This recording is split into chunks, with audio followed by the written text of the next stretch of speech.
Hi, I'm Rachel Raffer with Group Dynamic. I'm the Director of Operations and having a conversation with Alan today.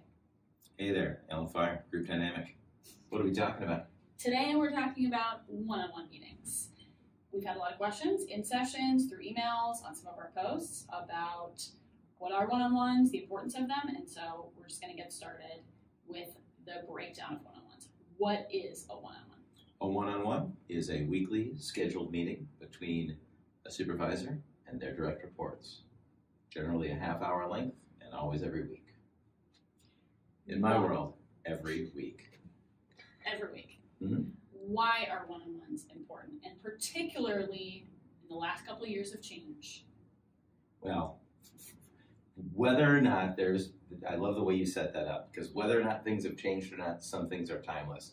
And one thing that's timeless is relationship power or relationship influence. If you've been to a Communication for Connection or Leading by Influence or some of the other sessions that we do with Group Dynamic, we talk about the difference between role power and relationship power. And until we develop positive working relationships with people, we don't get things done. And in the one-on-one meeting where time is set aside exclusively for the development of that relationship, that's how it happens. How do we do our one-on-ones? Here's a great method for doing one-on-ones. I got this method from Mark Horstman and Michael Lozan at Manager Tools, and a great book where there's a lot of information about this is Mark Horstman's The Effective Manager. I really recommend it for that. A one-on-one is a weekly meeting that is 1/2 hour in length that is sacred. Now, the time may change from week to week, but it does happen every week. That's important because it sends the message, our relationship is important, and other things can wait. A 1/2 hour long so that it doesn't take up too much time for either of us. Structured this way, the direct report sets the agenda and the tone first. In our case, you talk first. I do. And that happens so that I don't steer the agenda, because I'm the boss. If the boss starts first, then that might steer the agenda a little bit too much, and there are things on your mind that you might not end up sharing. So the direct report talks first, takes up the first 10 to 15 minutes. The supervisor goes second, might take up 10 to 15 minutes. If you've got time left over, talk about ongoing projects or something else about the future. But most importantly, you first, me second. No agenda that we share in advance. We have agendas. I've got my one-on-one notebook. I have my list. Yes. But I don't tell you in advance. Exactly, right? Because then that'll steer it just a little bit too much. Mm-hmm. This keeps it organic. Also, 100% okay to have personal content as opposed to just work content. So. Yeah, and when we do them here at Group Dynamic, sometimes the personal content takes 2 minutes and sometimes it takes 20 minutes. Yeah. But it feels generous because we have that time set aside where we can have those conversations. Mm-hmm. And we know enough about each other's personal lives where we can take a break from the projects and connect on that level. Mm-hmm. Let's just quick touch on why they're an investment in better productivity, better results. It's not just a waste of time or payroll hours.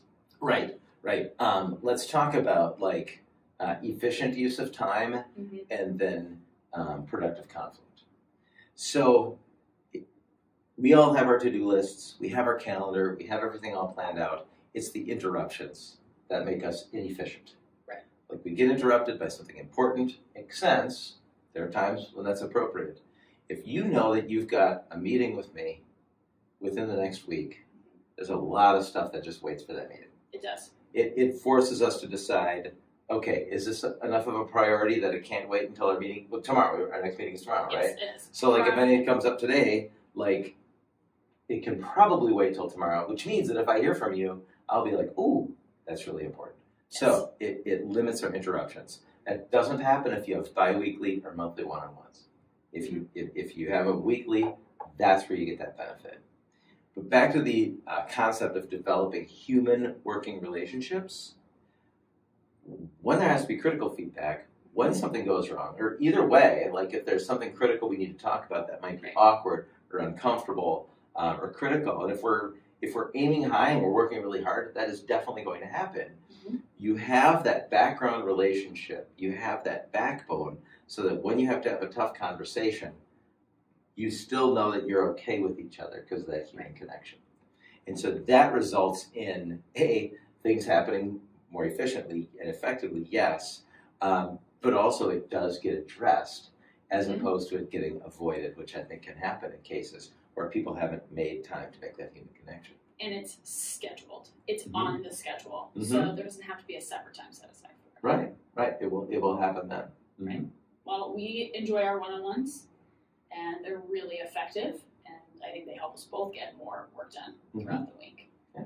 So we'll be sharing more resources for how we do them here at Group Dynamic, and some extra resources that you mentioned earlier from some books and other articles. Yeah. And if you have any questions about how we make them happen, you're welcome to send us an email. We love talking about it.